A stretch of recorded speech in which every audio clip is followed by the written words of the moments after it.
The BYU Cougars get it done, and they do it in absolutely incredible fashion. The Cardiac Cougs are back officially. This is a postcast as BYU goes to 6-0 with a double overtime victory over Arizona.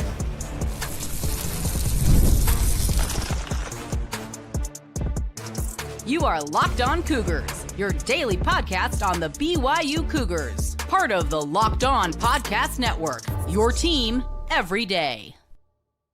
What's up, everybody? Welcome into Postcast, Locked On Cougars, your daily podcast focused on the BYU Cougars. I'm Jake Hatch, executive producer at the KSL Sports Zone in Salt Lake City, Utah, and a 14-year credentialed media member at BYU. And this is a special edition because I for the life of me, I am absolutely floored that BYU won that football game. Let's get that out of the way right now. BYU double overtime winners as they improved to 6-0 with a 33-27 victory over the Arizona Wildcats.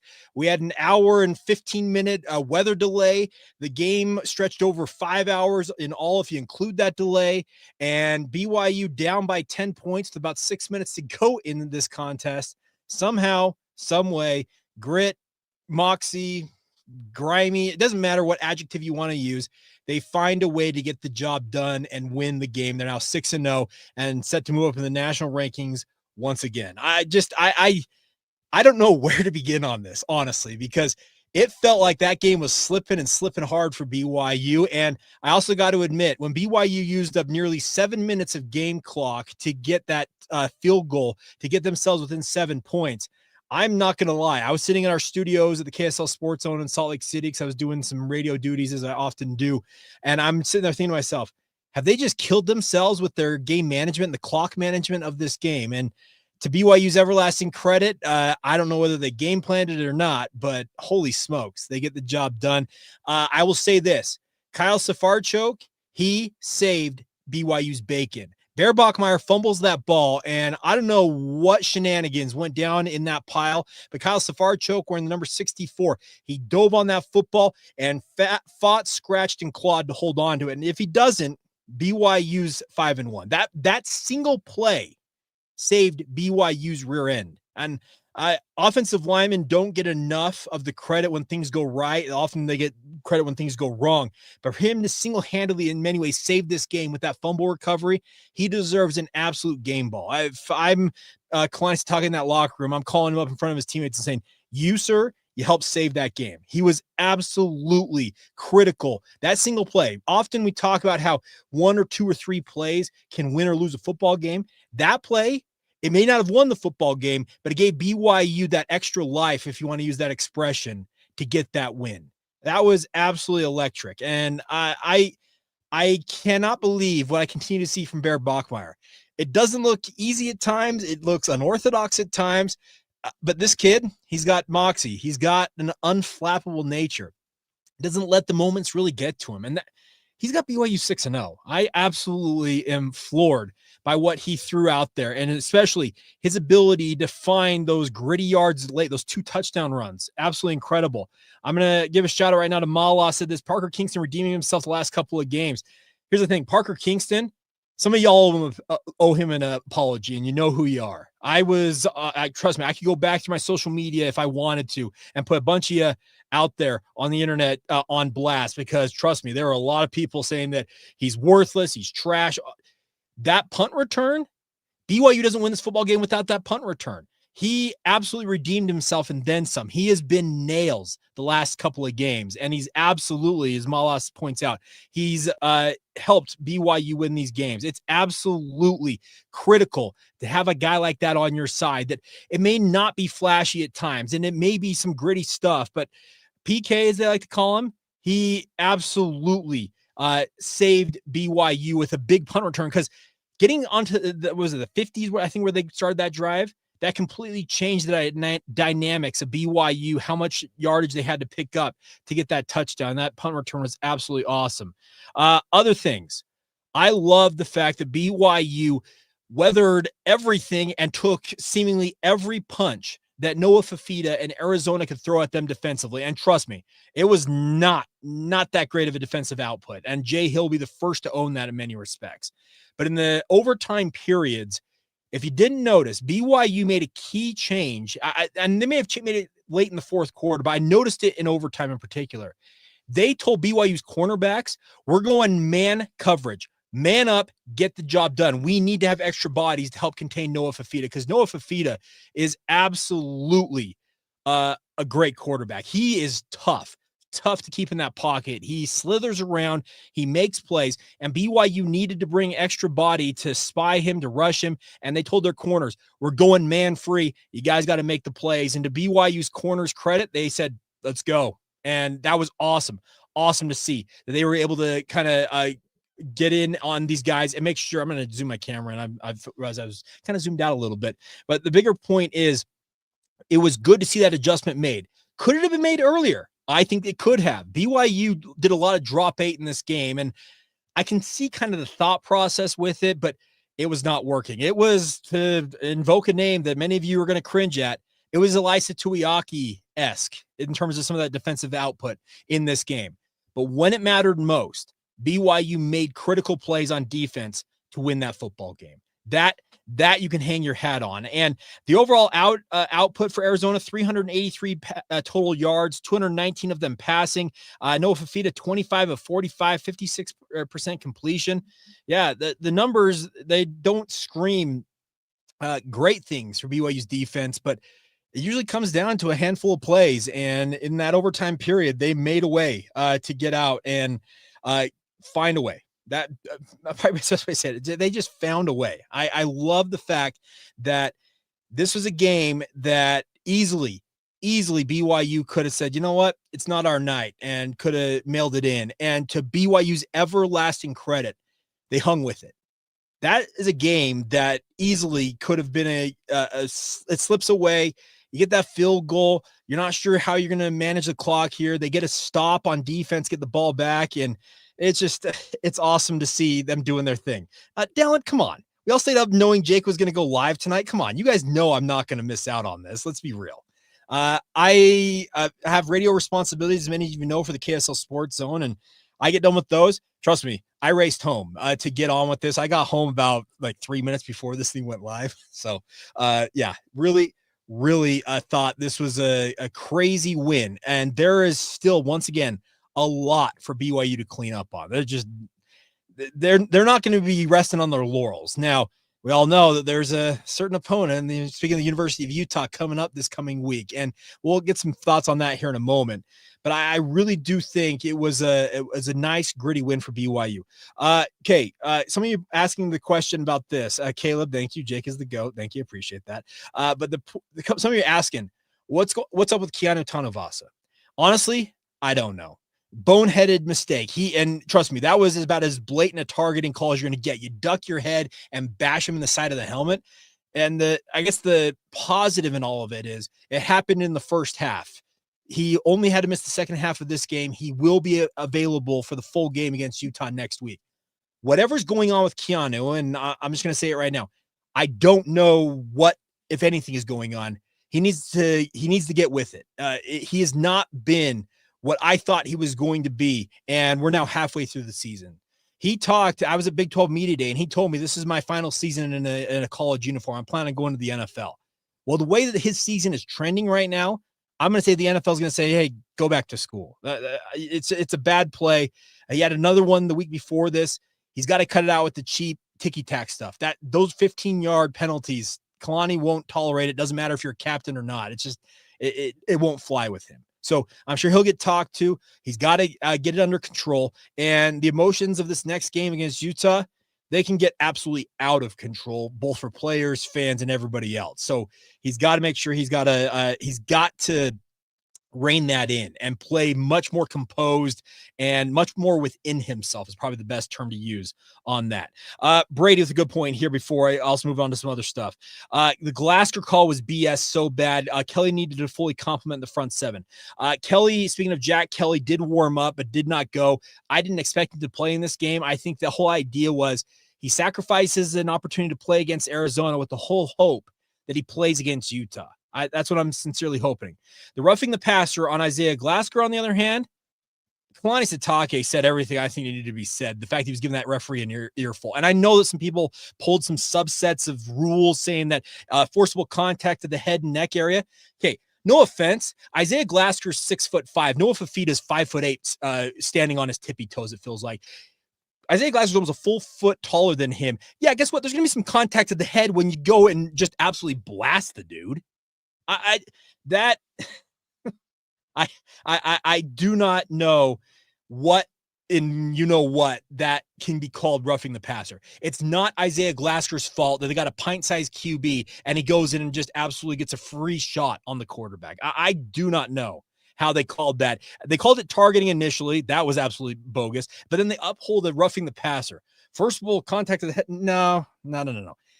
If that's roughing the passer, folks, we can't play football no more. I do not know how that got upheld, but that's beside the point.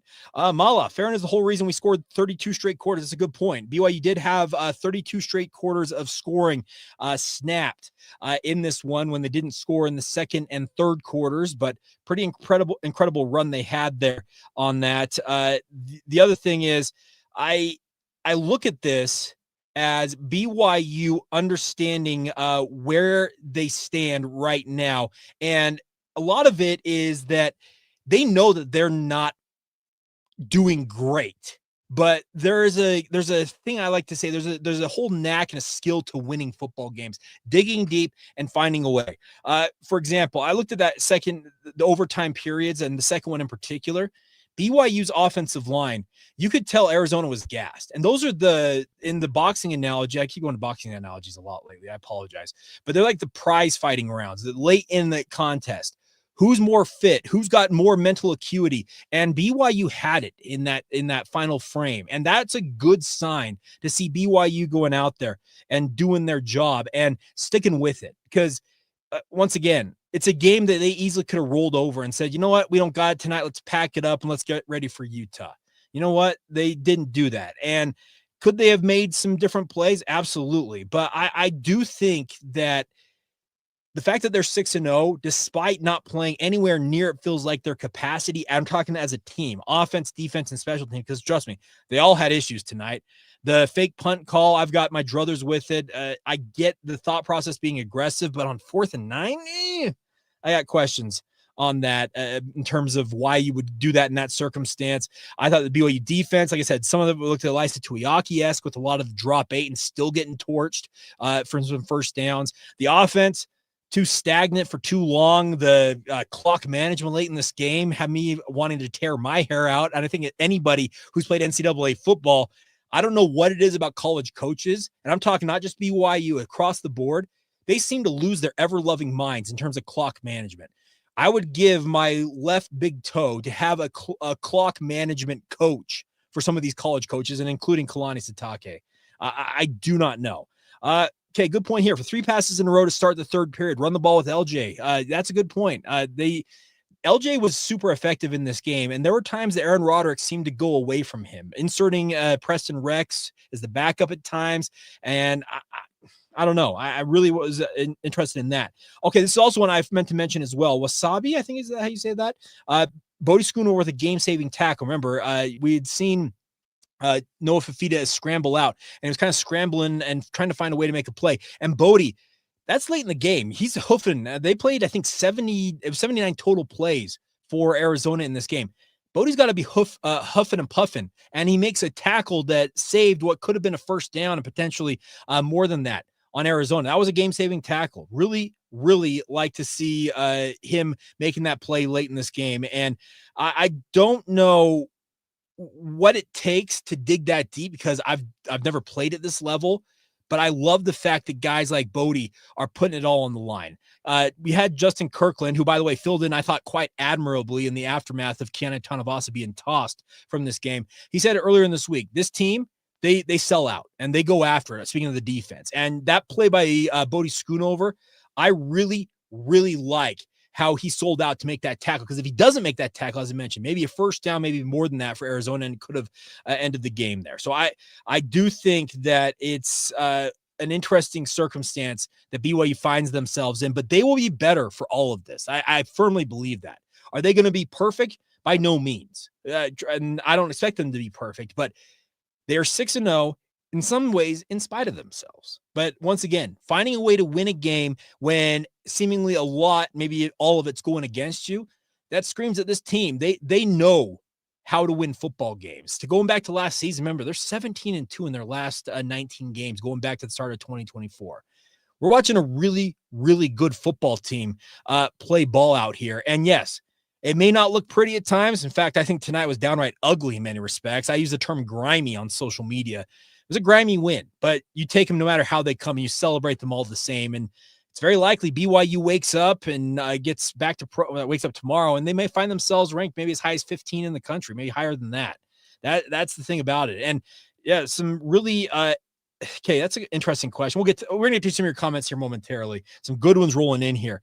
But the other thing is, this BYU team knows who they are, and they can find like a reserve in a way that finds a way to win football games. And that may sound crazy to say, but they can think back and say, okay, we've been in tough circumstances before. Why can't we go do this? And that builds confidence when you know you can say, okay, our backs have been up against the wall. This is the second game this season BYU's lost, losing the turnover battle.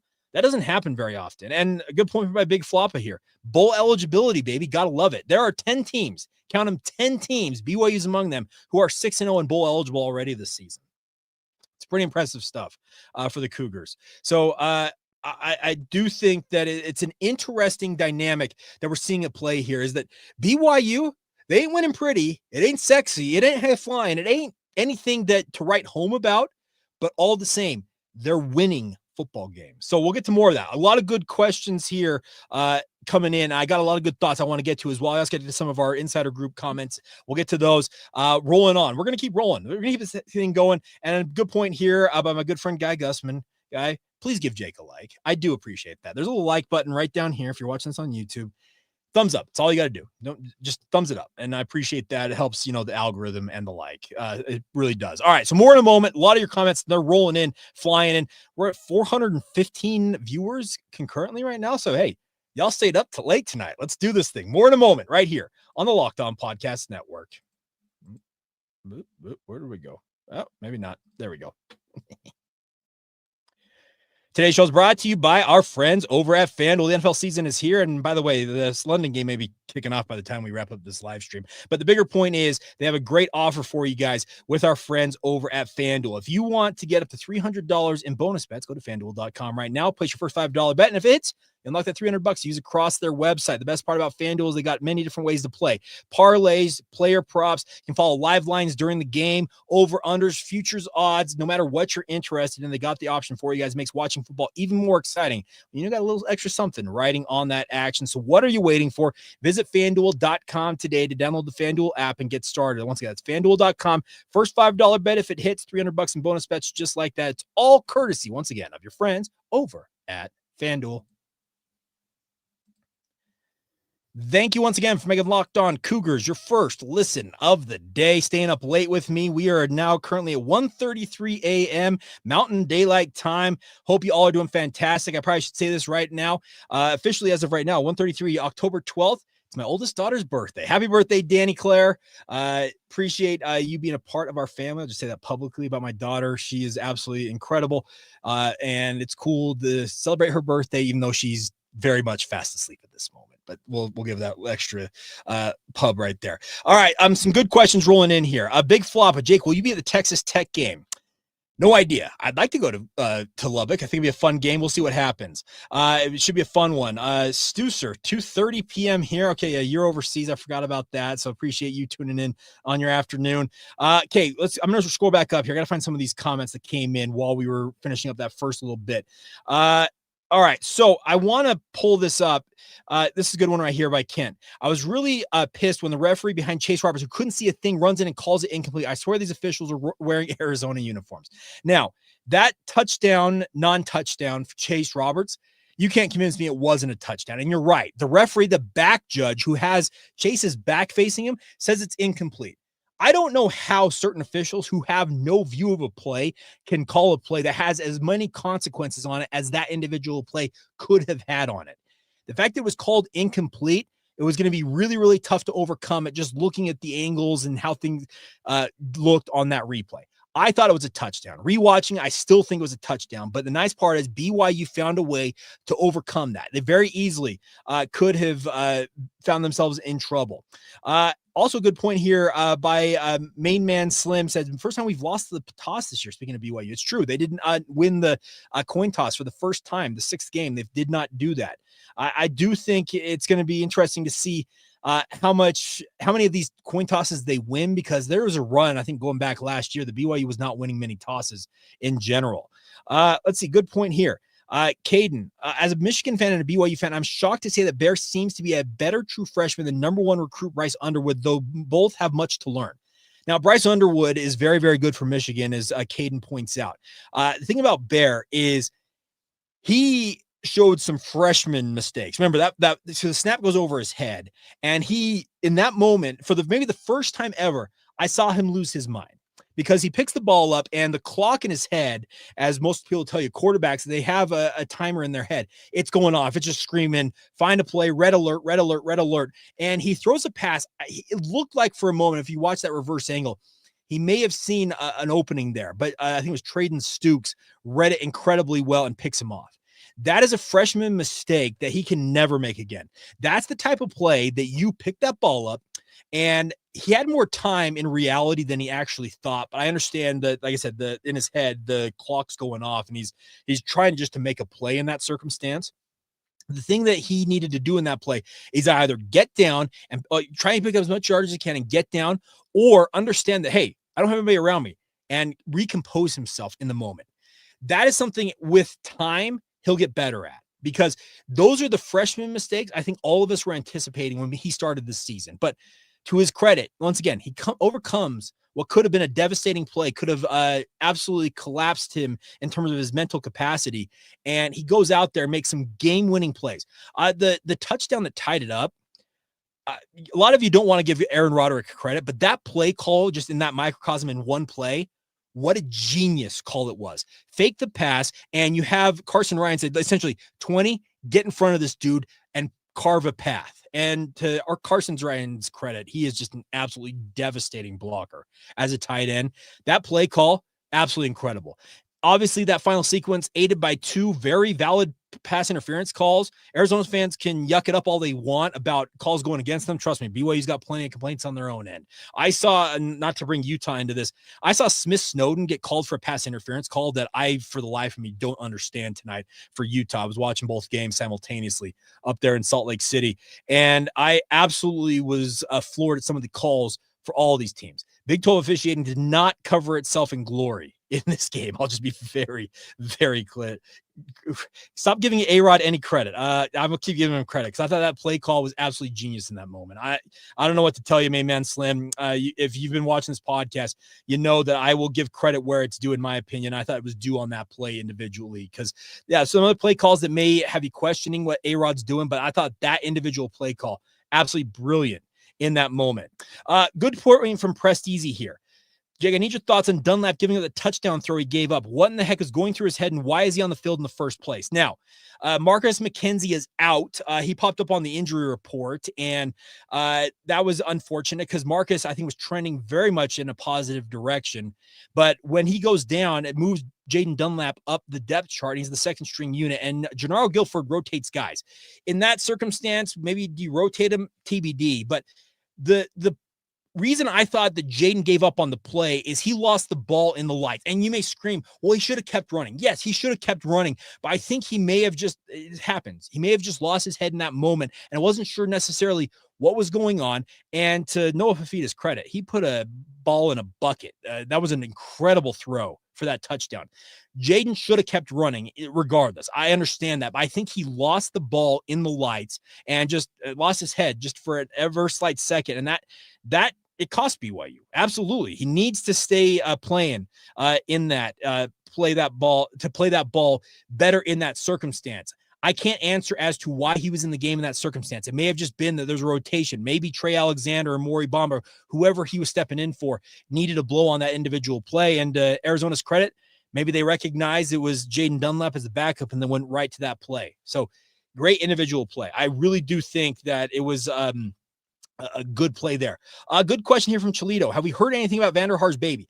I have not. If any of you have, and I didn't hear all the post-game show with Greg and Hands and whatnot, if there's been any update on Sam Vanderhaar, I don't think the baby has been born yet because they had plans. Sam was all set to miss the game if he had to. And he was a guy that was very excited to welcome his first child, but first kids, as many of you who've had kids know, that they can come early, they can come late. They essentially come when they want. As far as I'm aware, child has not been born. I think they're naming him Xavier. So we'll see what happens in terms of that. Good question from Guy. Why didn't we see Cabella tonight? He came off the injury report. He was probable this week, and we did not see him. I will say Tavion Beasley impressed me. I think he had a very, very fine game at nickelback. I didn't see Tommy Prasis either in this game. So I do think that they may have been guys that BYU said, okay, if we need them, we'll play them. But Tavion Beasley, I thought, held up at nickel better than I anticipated. Had he struggled maybe in this game, maybe that's when they would have put a guy like Cabella in there. But the fact that Cabella is back in terms of being probable on injury reports, that's a positive because he's been out for the first half of the season due to surgery he had in training camp. So hopefully that answered that question there. You guys want to meet me at the Holy War? I will be wandering around the stands. I did that last game. I met somewhere around 30 different people at the last home game. I'll be doing it again. I'm going to get there extra early. By the way, I'll just say this right now. If you guys want a guaranteed way to meet me, so from 4 to 6 p.m., I am going to be at the UCCU over on Freedom Boulevard. It's a stone's throw away from Lavelle Edwards Stadium. You know where I'm talking about if you know where that UCCU branch is at. Speaking of Utah Community Credit Union, we are doing a tailgate, a pregame show with the the KSL Sports Zone, my other employer.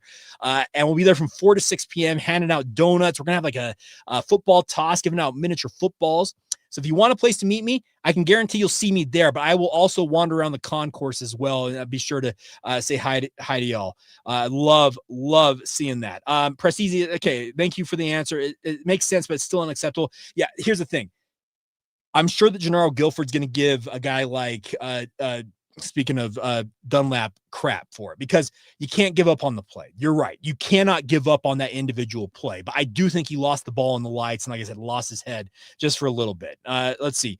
Can A-Rod stop calling the speed option play? It's just straight anxiety, I feel like. Here's the thing. That speed option has been uber effective with a lot of different BYU quarterbacks. And I think that with Barry's a young quarterback and his reads on it may not be ideal right now. They'll keep running. It's a bread and butter play for A-Rod. It's part of the deal. And I do think that it's something that you can guarantee they'll keep running it. And I do think it'll be better in terms of going out there. Oh, Prasis did play. Okay, sorry, Mala. I did not notice that Prasis did play. So good to see that. I missed that one. I'll be sure to rewatch that and make sure I keep an eye on him in that. I think the biggest thing with Cabella is that you don't want to rush him back. Honestly, I just think that might have been the biggest thing.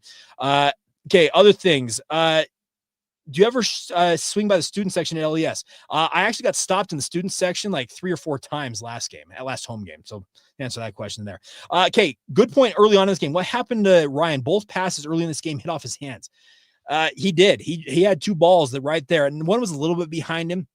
I'm sure he beat himself up on that, but he did bounce back in terms of his overall play in this game. I do think that he is a guy that has made BYU tight ends absolutely a weapon. And I love the fact that he's out there. I wish BYU had him for more than just one season, though. Honestly, think about what he could have accomplished in 2 or 3 seasons with BYU at tight end. It really would be fun to see that. Let's see. Why didn't Bamba block the punter on Parker's return? I can't answer that. I'll rewatch it because had he blocked that punter, it very well may have been he may have housed that kick because you're right. It was very close to breaking it. And here's the thing about Parker Kingston. This kid makes plays. I don't know any way to describe it than PK. He's a playmaker. I love watching him play. He's one of my personal favorites. Other things, let's see. Oh, yeah, good point here. I also want to point this out. Dr. Andrew, Nusi Tamoya-Payao and Tausili Akana popped tonight. Absolutely. Some of the pressure BYU got came from guys like Tausili Akana and Nusi Tamoya-Payao. Put them on the field. Let them see what they got. Are they going to be every down players at this point in their careers? No, they're not. They're not at that. But if there's one thing those 2 guys can do, They showed that they can rush the passer. That was fun to see that. I do think it's a good thing to see guys like that, as you mentioned, pop on tape, because that gives opponents, they're like, oh, crap, who's number 5? Who's number 13? That's Taumaiapea wears 5, and 13 is Tausili Akana. Now you have the extra guys to game plan for. Utah will have to keep an eye on those two. So that's the thing about this is you just take the win, honestly. Like I said, it was grimy, it was ugly, and I do think it's a game that, once again, BYU will learn a lot from. Okay, here we go. Here's an update on Vanderhaar. Mrs. Vanderhaar is scheduled to get induced on Monday, but was stressed she would go into labor during the rain delay and Sam would rush home. Well, I wouldn't have blamed him. Here's the thing. I wouldn't miss the birth of my children for anything. So I do think that that would be a fun thing to have had that happen, to see like the scramble in that. But the rain delay, BYU weathered it as bad as well as I hope you could have. I do think that there is much for BYU to improve upon. I don't have any other problem, any other way to say it. There's a lot for BYU to clean up on, but they will get back to work.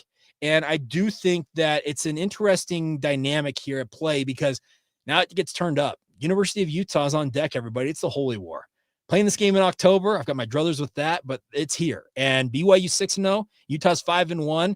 They smashed Arizona State. If you did not notice that tonight, speaking of Utah, they absolutely just wiped the floor with the Sun Devils.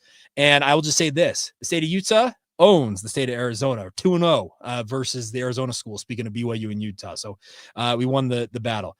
You are also quick to forget that BYU won 2 in a row, has won 2 straight versus Utah. That is true. And this is a crazy dynamic. This game, you never quite know what to expect from it. I've watched too many of them in my relatively short life as compared to some of you. 38. I've watched every Holy War that I can remember. I can remember all the way back to the 94 game very vividly. But it's a game that seems to be a very, very tight affair, no matter what the form of these two teams come into it as. So we'll see what happens. Okay, Andrew Black, AC's QB play was horrible. Honestly, it was awful. It was horrible, but here's the thing. Utah still wiped the floor with Arizona State. They couldn't play defense. Utah ran for almost 300 yards. I don't know what to tell you. Is Moa going to be ruled out for the season? Prestizi? I hope not, but at this point, you can't rule it out. And I do think that it is going to be a really, really fun week ahead.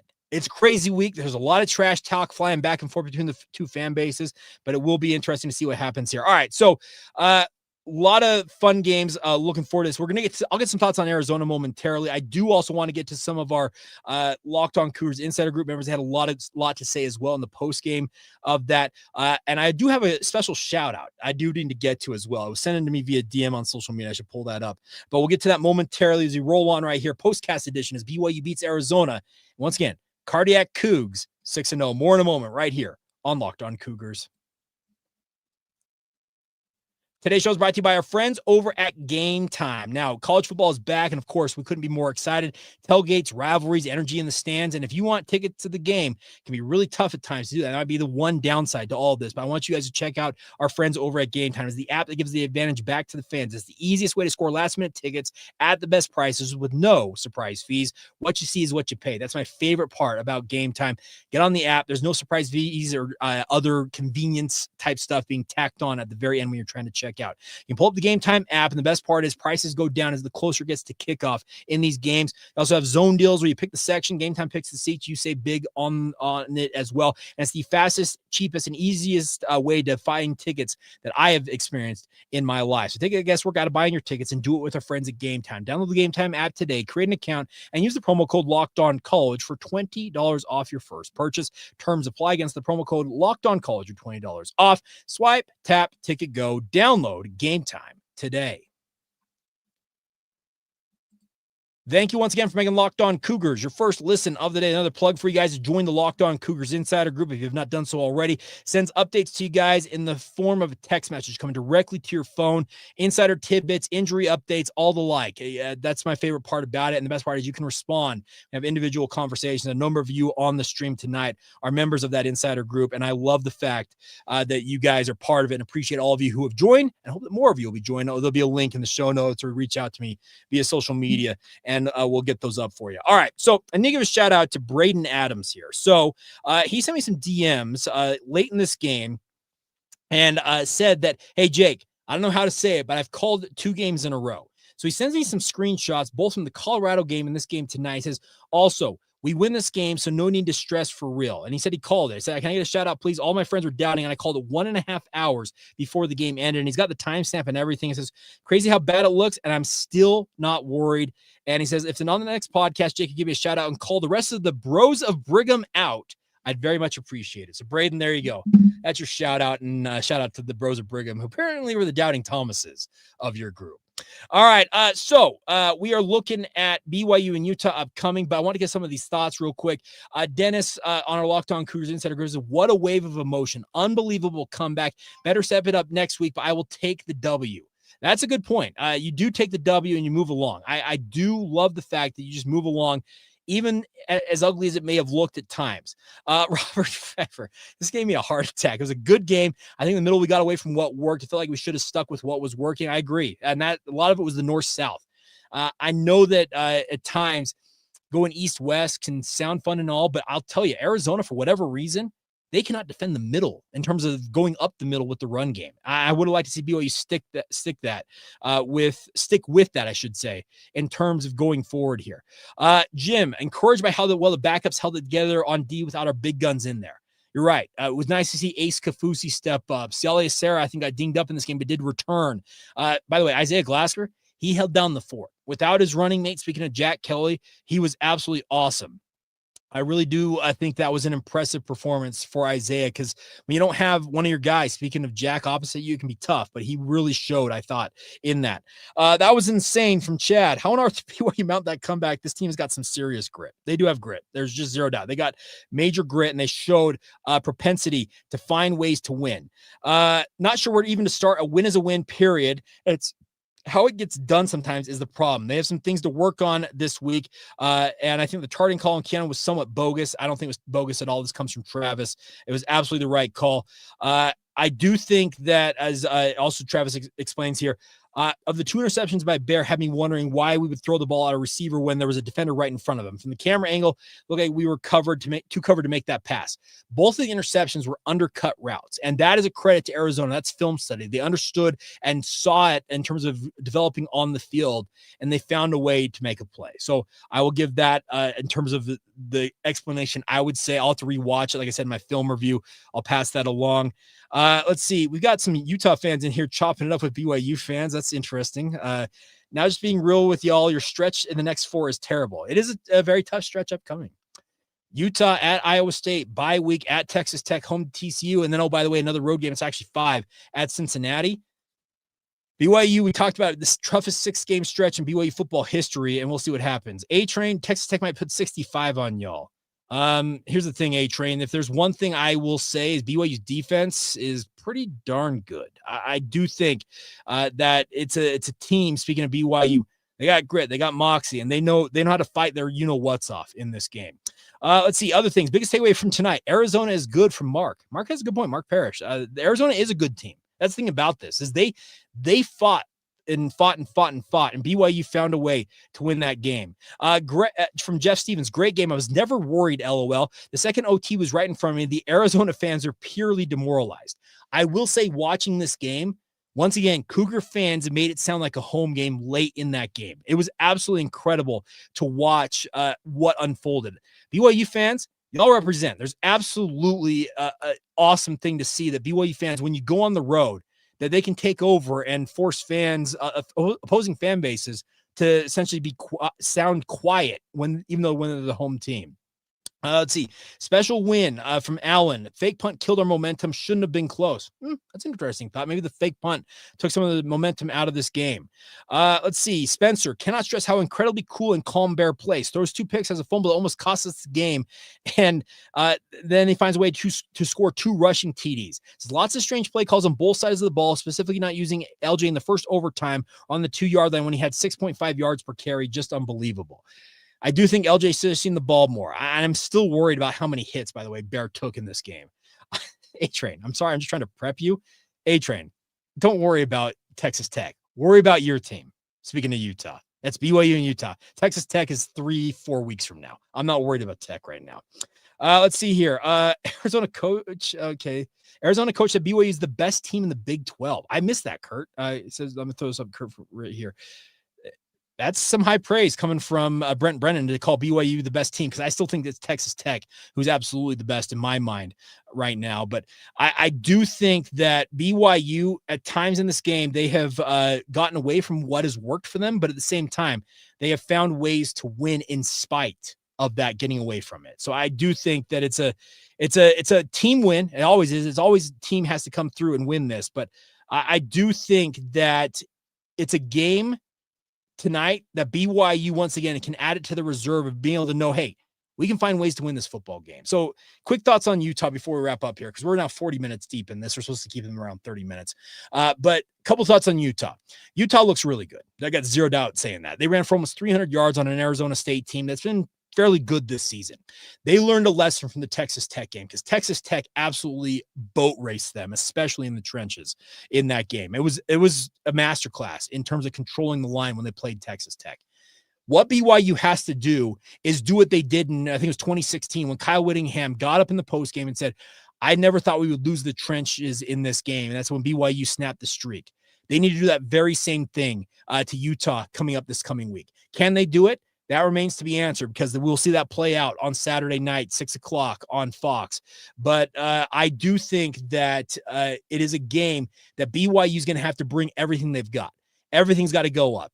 Offense, defense, special teams, it's got to go to the next level. And this next 5-game stretch, it's going to absolutely it's going to test BYU's mettle. There's just zero doubt about that. I do think that it's so it's 2019. Excuse me, Mal. I apologize. 2016, 2019. It was 2019. You're right. That's what it's going to take for BYU to win this game. It's going to have to take grit. It's going to take firepower. It's going to take everything they've got. But the one thing that I think BYU has in their back pocket, it's at home. I know that home has not necessarily met much in this rivalry in the last little bit, but LaVell Edwards Stadium the last couple of seasons, it's been a hidden superpower, it feels like, for the Cougars. So we'll see how it all shakes out. I am very interested to see how it all goes down. A couple of you asking, are we going to see game day in Provo? I highly doubt it. The SEC is in bed with ESPN. There is a Georgia versus Ole Miss. I have a hard time not seeing them being in Atlanta next week. We'll see what happens, but we'll sure to update you if anything happens on that. And I'm interested to see what happens with this game upcoming this week. Get ready, folks. It's the rivalry game. Trash talk galore, a lot of back and forth, and it'll all play out Saturday nights. We'll have you covered all week long. JT and myself will do a crossover. We'll have the Big 12 squad. I'm sure we'll have plenty of focus on this game as well. So very much looking at a fun week ahead, but don't want to look too far ahead because you want to celebrate this win as well. That was a gritty, hard-nosed win for BYU to beat Arizona. They found a way to dig deep, and lots of fun against them in this game. So I absolutely love the fact that they found a way to win despite, like I said, a lot working against them. And that's the thing about this is a team, once again, that BYU has proven they know how to win football games. Don't forget, 17-2 in their last 19 games. That's not nothing, everybody. That's pretty impressive stuff. So as always, thank you for all of your support of the podcast. We'll be back with you guys coming up on bright and early on Monday morning, Film Review Monday. Let you know what I take away after rewatching this game. I'm sure there'll be a lot I'll take away rewatching it, and we'll see how it all shakes out. And to everybody, A-Train and everybody else who's going back and forth in the comments, enjoy the week, everybody. Once again, this is the Locked On Cougars podcast. Thank you for making it your first listen of the day, and we will catch you guys again soon right here on the Locked On Podcast Network.